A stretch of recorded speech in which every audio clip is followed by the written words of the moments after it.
अब हम पढ़ने वाले हैं अचालक गोले के कारण विद्युत क्षेत्र की तीव्रता, वो भी गाउस के नियम से। अब आप एक बात तो समझ गए होंगे कि इतने टॉपिक पढ़ने के पश्चात कि गाउस के नियम की सहायता से हम पढ़ना चाह रहे हैं, तो हमें गाउस का नियम तो याद होना चाहिए। ठीक है, अब की बात हम देख रहे हैं कि समरूप आवेशित अचालक गोले के कारण विद्युत क्षेत्र की तीव्रता। अचालक गोले की क्या खास बात है कि अचालक गोले को हम आवेश जहां देते हैं वह वहीं बना रहता है। इससे मतलब ये हुआ कि अब अचालक गोले के संपूर्ण आयतन में आवेश का वितरण होगा। यदि आपने अचालक गोले में आवेश उसके सतह पर दिया, उसके भीतर भी यदि आपने आवेश दिया, ठीक है, तो उसके भीतर भी आवेश उपस्थित रहेगा।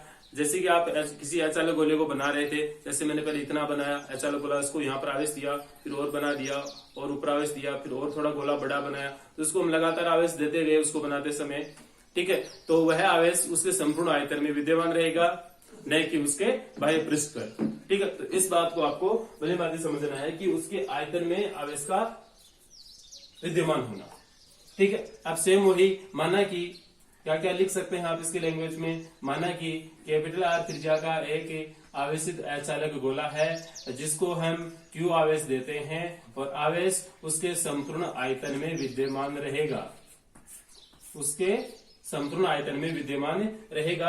अतः गोले का आयतन आवेश घनत्व, गोले का अचालक लिख दीजिए पहले नाम, अचालक गोले का आयतन आवेश घनत्व, आयतन आवेश घनत्व। ठीक है, सतत आवेश वितरण में आपने 3 प्रकार के आवेशों के वितरण के बारे में पढ़ा था, रेखीय, पृष्ठीय और आयतन। ठीक है, तो आयतन आवेश घनत्व को हम किससे लिख रहे थे? रो से लिख रहे थे। तो आयतन आवेश घनत्व है रो इज इक्वल्स टू कुल आवेश, यानी अचालक गोले पर कुल आवेश कितना मान लिया आपने? क्यू मान लिया। तो कुल आवेश क्यू बट्टा अचालक गोले का आयतन, कुल आयतन क्या है? V। तो रो इज इक्वल्स टू कुल आवेश और अचालक गोले का आयतन कितना होता है, यानी कि गोले के आयतन का फॉर्मूला कितना होता है? अचालक गोले का आयतन है, आयतन का सूत्र लिखना, सीधी बात यही है। तो गोले का आयतन 4/3 पाई आर क्यूब। गोले की त्रिज्या कितनी है? Capital R. ठीक है, अब यहां से यदि हम क्यू का मान ज्ञात करें तो क्यू इज इक्वल टू कितना हो गया? इस रो से ये मल्टीप्लाई हो जाएंगे, तो रो इंटू 4/3 पाई आर ये क्यूब, कुछ इस प्रकार से। तो इसको आप इक्वेशन दे दीजिए 1, इसको आप इक्वेशन दे दीजिए 1। अब सेम वही कंडीशन है जो आपने चालक गोले के लिए पढ़ी थी। गोले की, तो देखें पहला पॉइंट,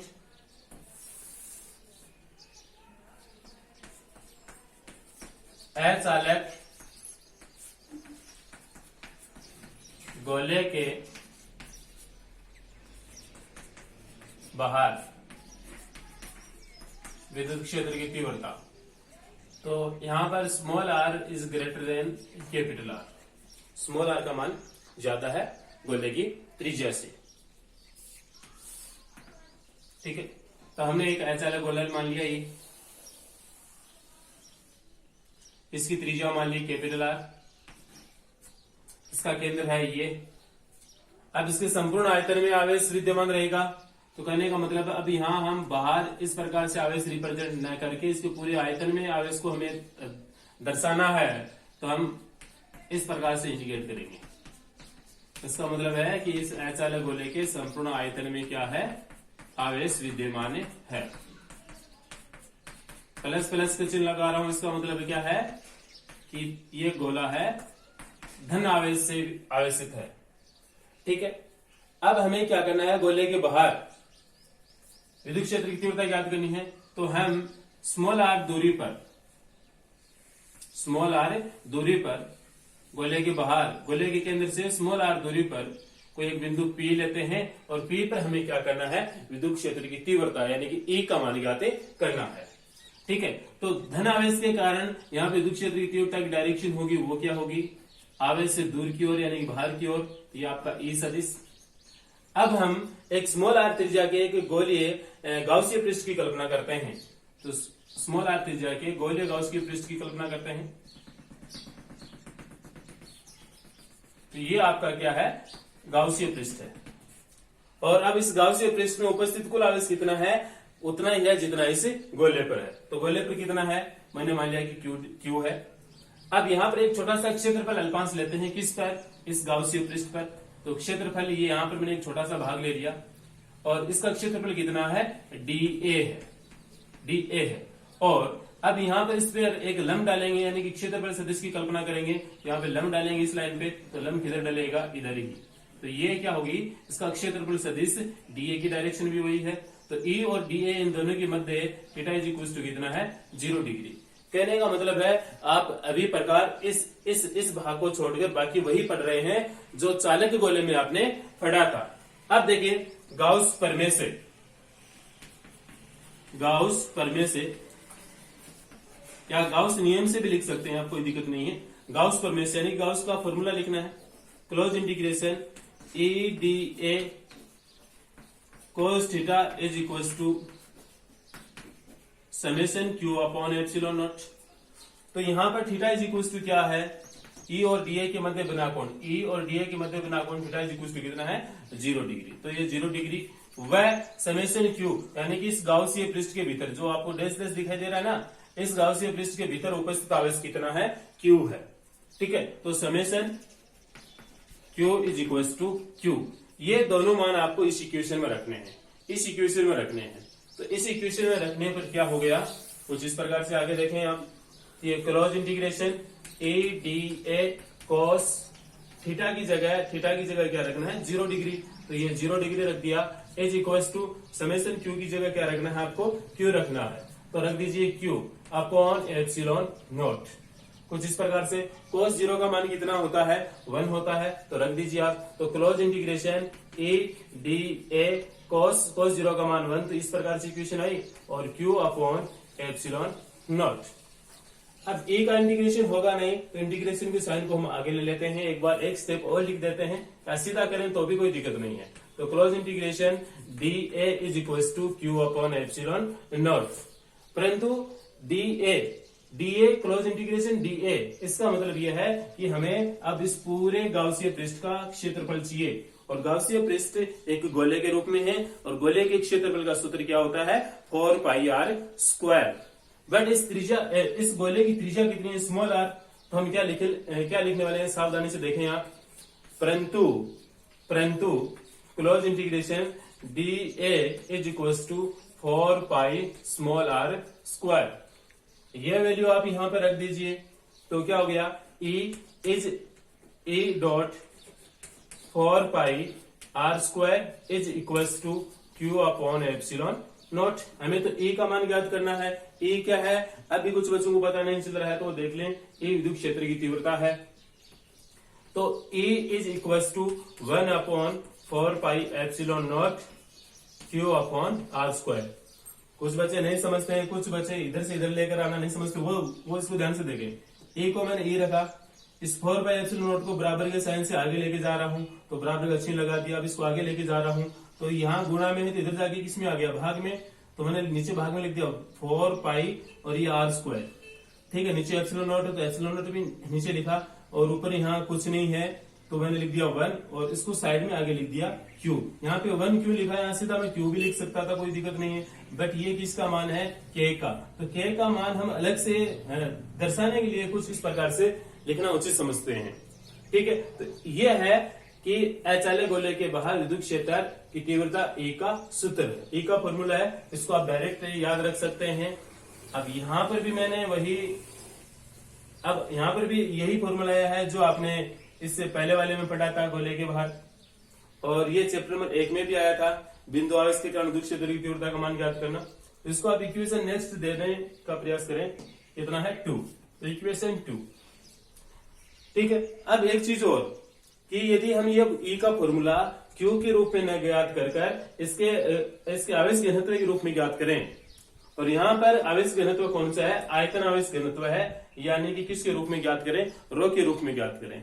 तो सीधा सा बात यही है कि अब हम इस Q की जगह Q का मान रखने वाले हैं। तो Q का मान रखने के लिए आपको इक्वेशन 1 देखनी पड़ेगी। देख लीजिए आप ढंग से इसको, क्या है, Q is equal to this. तो Q का मान आप यहाँ पे रखें तो कैसे लिखेंगे आप, समीकरण 1 से। समीकरण 1 से, तो समीकरण 1 से E का जो परिवर्तित मान है वो ये हो गया, E इज इक्वल टू 1/4πε0। इसमें आपने नो चेंज किया।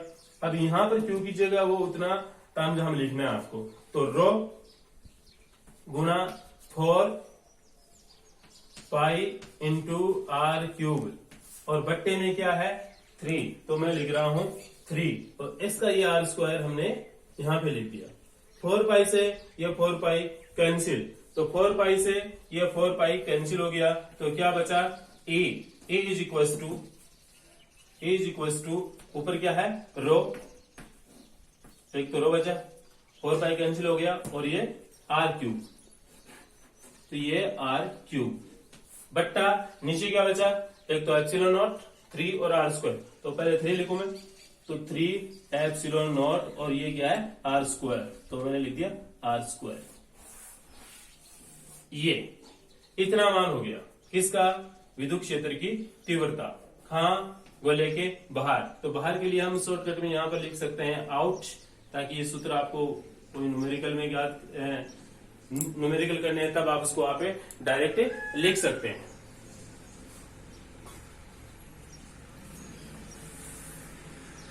अब अपना सेकंड पॉइंट रहेगा अचालक गोले की सतह पर, अचालक गोले की सतह पर।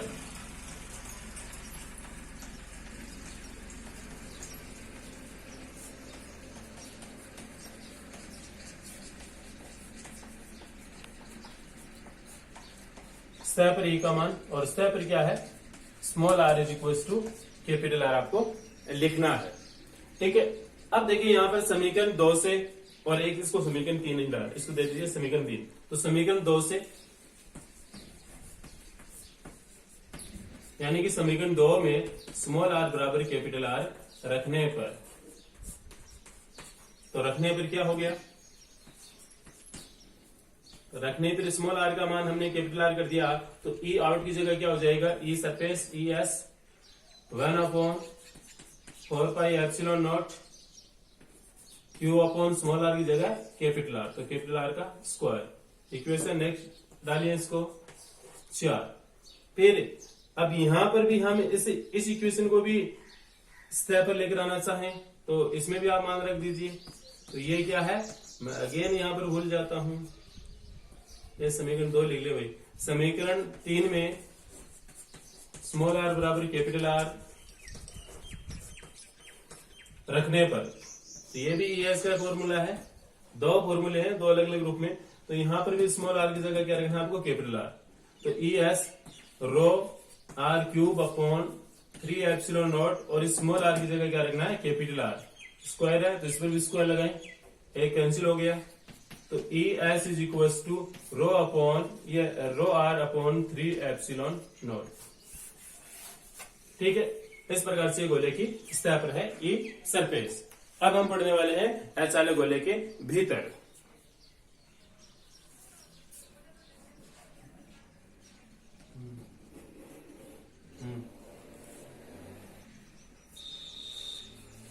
तो समरूप आवेशित अचालक गोले के कारण विद्युत क्षेत्र की तीव्रता का मान ज्ञात करना है। ये बिंदु पहले P बाहर था, सतह पर था, अब क्या आ गया, भीतर आ गया। तो यहाँ भीतर आपका क्या है, बिंदु P है। यहाँ पर हमें विद्युत क्षेत्र की तीव्रता E का मान ज्ञात करना है। तो यहाँ पर भी ये धनावेश के कारण विद्युत क्षेत्र की तीव्रता की डायरेक्शन है वो इधर है, क्षेत्रफल सदिश है वो भी इधर ही है, E और DA, यानी कि यहाँ पर E व DA ये दोनों एक ही डायरेक्शन में, तो यहाँ पर डेल्टा इक्वल टू कितना है, 0 डिग्री। ये आपको यहाँ इससे भीतर लिखना है। ठीक है, आपको जूम करके दिखा रहा हूँ। अब हम क्या करते हैं, ये जो बिंदु P है वह कितनी दूरी पर है, इसके केंद्र भाव से स्मॉल r दूरी पर है। तो हम स्मॉल r त्रिज्या का एक गोलाकार गाउसीय पृष्ठ की कल्पना करते हैं। ठीक है, तो ये स्मॉल r त्रिज्या का एक गोलाकार गाउसीय पृष्ठ है जो आपको डैश डैश दिखाई दे रहा है। तो अब हमें किससे मतलब है, हमें तो उसी से मतलब है जो इस गोलाकार गाउसीय पृष्ठ के अंदर उपस्थित आवेश है। ठीक है, जो पूरे गोले पर है उस पर आवेश से हमें को मतलब नहीं है। तो देखें गाउस प्रमेय से,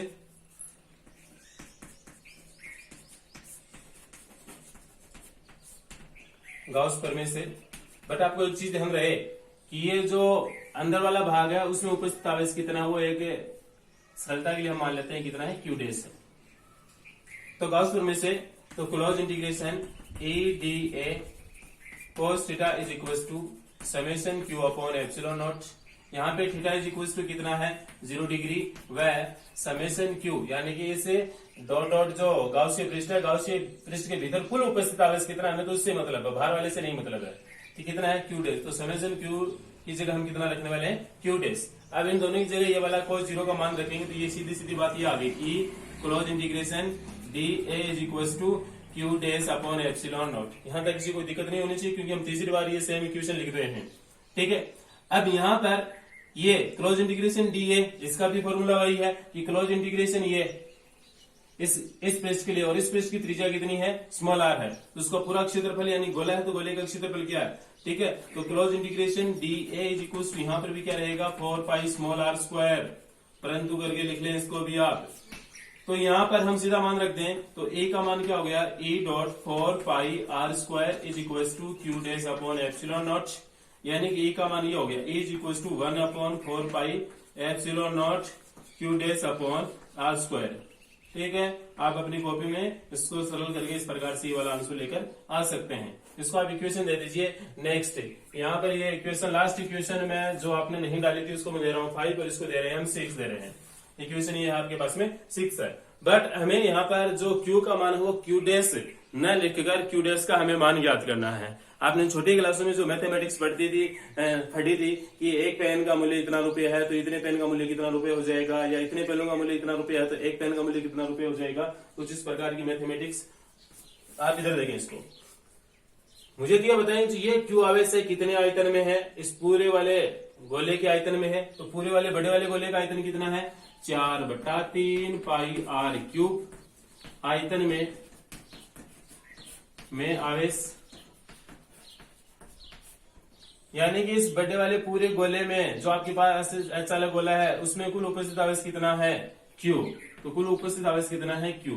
तो इसके एकांक आयतन में उपस्थित कुल आवेश कितना हो गया, क्यू बटा ये आयतन, यानी कुल आवेश बटा कुल आयतन, यानी 4/3 पाई आर क्यूब, ठीक है। हमें तो कितने आयतन में चाहिए, हमें तो जो देश है ये इतने से गोले वाले आयतन में कुल आवेश चाहिए, तो इसका आयतन कितना है, आयतन का सूत्र है 4/3 पाई आर क्यूब आयतन में उपस्थित आवेश, वो आपने कितना मान रखा है, क्यू डेस, यानी कि क्यू डेस बराबर इसमें हमें गुणा करना पड़ेगा, Q upon 4/3 pi r cube गुणा ये, तो 4/3 पाई आर क्यूब।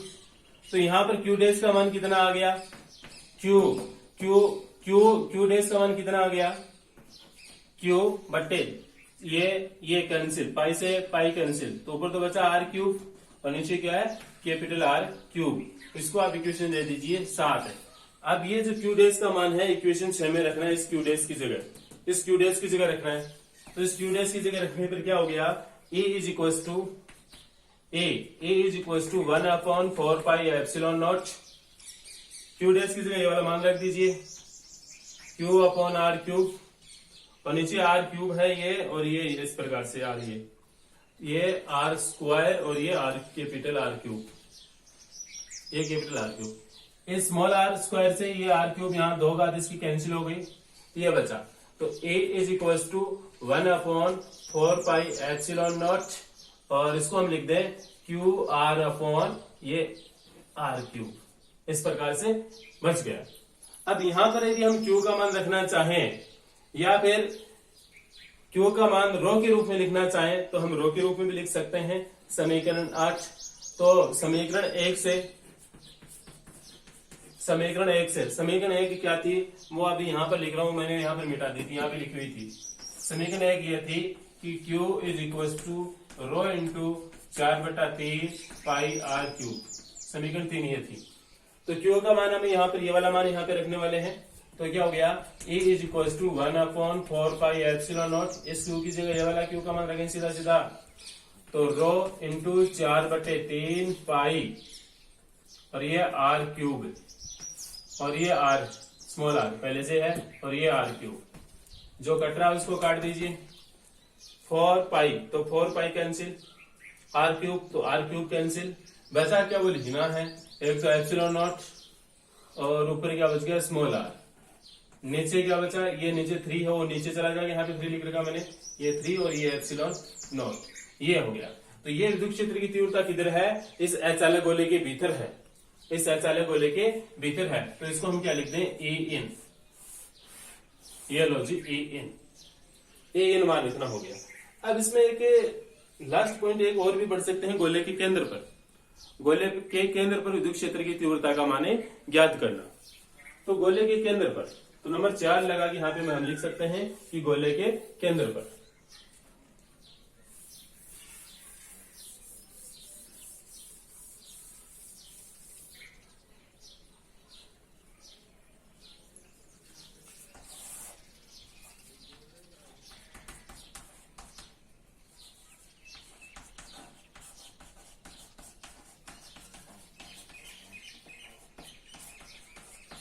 गोले के केंद्र पर, गोले के केंद्र पर स्मॉल आर बराबर क्या हो गया, 0।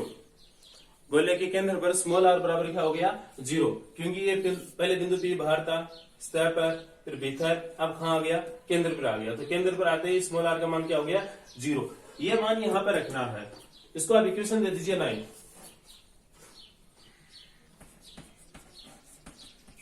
समीकरण 9 से, समीकरण 9 से, तो ई सेंटर इज इक्वल टू रो गुणा स्मॉल आर का मान कितना रखना है, 0 बट्टा 3 एप्सिलॉन नॉट, यानी कि ई सी का मान कितना हो गया, 0। मतलब यही है कि गोले के केंद्र पर जो ई का मान हो कितना है, 0 है। ठीक है, ऐसा है, गोले के केंद्र पर विद्युत क्षेत्र की तीव्रता का मान 0 होता है, उसके भीतर नहीं, उसके पूरे भीतरी भाग में नहीं, ओनली केंद्र पर ही होता है। अब हमें करना है ई व आर में ग्राफ,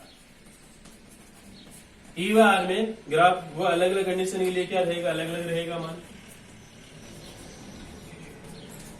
ए और ये आपका आर, ये गोले का केंद्र, गोले के अंदर से हम जैसे जैसे स्मॉल आर का मान बढ़ाएंगे तो आर का मान बढ़ रहा है, तो यहां पर हम मान लेते हैं कि यहां पर स्मॉल आर का मान कैपिटल आर के बराबर है, स्मॉल आर का मान क्या है, कैपिटल आर के बराबर है। ठीक है, तो डैश डैश करके ऊपर लेके जाए। अब यहाँ पर सतह पर ई का मान कितना है, वो मान लेते हैं इतना है। जैसे ही हम गोले के बाहर जाएंगे तो बाहर जाने पर विद्युत क्षेत्र की तीव्रता है दूरी के वर्ग के व्युत्क्रमानुपाती होती है इस प्रकार से, तो यानी कि आर का मान बढ़ेगा तो ई का मान क्या होगा, कम, यानी कि अब हम इधर दूरी बढ़ाएं तो ई का मान क्या होगा, धीरे धीरे कम होगा कुछ इस प्रकार से। तो ग्राफ इस प्रकार से, नीचे टच नहीं होना चाहिए, ये लाइन इसके टच नहीं होने चाहिए। फिर ये तो आउट हो गया, ई आउट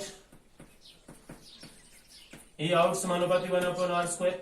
फिर हमें ए इन देखना है, तो ए इन क्या है, ए इन के लिए ये रहा सूत्र, तो ए इन समानुपाती आर, यानी कि जैसे जैसे हम गोले के भीतर दूरी कम करेंगे वैसे वैसे ई का मान भी क्या होता रहेगा, कम होता रहेगा, क्योंकि एक दूसरे के क्या है, समानुपाती। समानुपाती अगर आप ऐसे दोनों समानुपाती ही गोले के भीतर, और केंद्र पर आकर क्या हो जाएगा, 0। आर का मान 0 तो ई का मान भी क्या हो गया, 0। तो ये तो क्या हो गया, ई आउट, यहाँ पर ई सरफेस, और ये क्या है, ई इन। ठीक है, तो इस प्रकार से हम ये वाला ग्राफ भी बना सकते हैं। एक्चुअली बोर्ड के एग्जाम में ग्राफ है वो 1 नंबर का पूछा जाता है, कोई भी डेरिवेशन आता है उसमें अलग से एक छोटा क्वेश्चन होता है, उसमें ग्राफ के बारे में जरूर पूछा जाता है, या और भी छोटे क्वेश्चन होते हैं उनमें भी ग्राफ के बारे में जरूर पूछा जाता है। तो आप ग्राफों को भली भांति समझें। इसके बाद में हम स्टार्ट करने वाले हैं एक नया टॉपिक अगले वीडियो में। Thank you.